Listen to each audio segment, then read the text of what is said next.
Hi, my name is David Burnite. I'd like to tell you a little bit about my big grandma. Some of my favorite memories are about Big Grandma.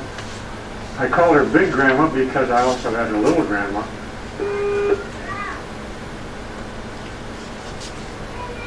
Big Grandma wasn't fat, she was just big.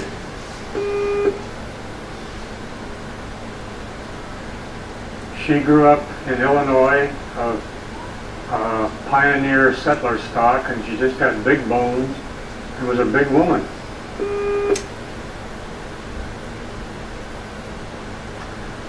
When my mother was 13, Grandpa died, and so Grandma took over and went to work and raised all 3 children herself.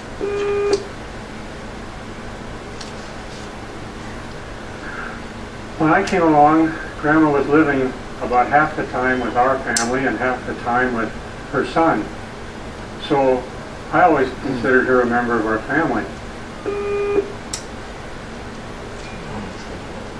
She would wash dishes and do the ironing and help my mother a lot. And I enjoyed Big Grandma.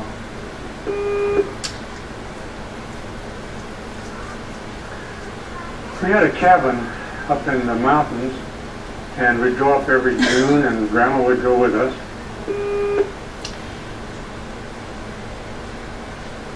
And after the sweeping and dusting and bringing down the cobwebs was done, Grandma would go for hikes with me.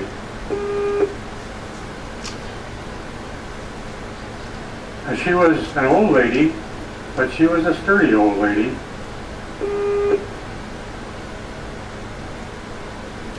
She always took along a big walking stick, and she told me that it was to kill rattlesnakes with.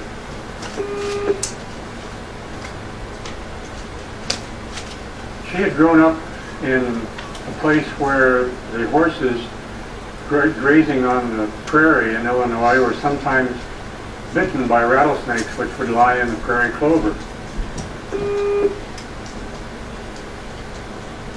And so Grandma hated rattlesnakes, and whenever she would see one, she would kill it.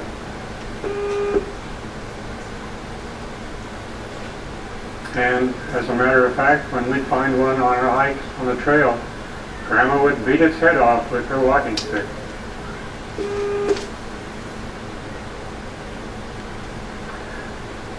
I think one of the funniest things that happened was one day when my dog Laddie cornered a skunk underneath our cabin.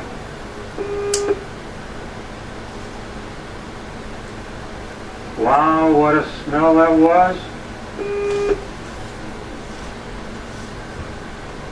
But Grandma was not even concerned.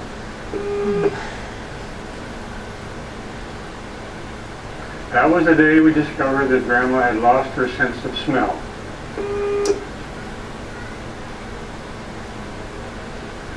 And as a matter of fact, now we understood why she's been complaining lately that food just didn't taste as good as it used to. Because when your sense of smell goes, you lose your sense of taste too.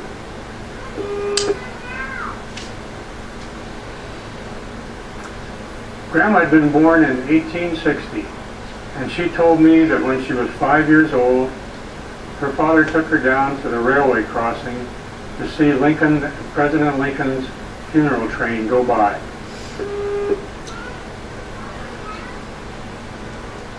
To have that kind of living contact with our nation's history always thrilled me when I thought about it.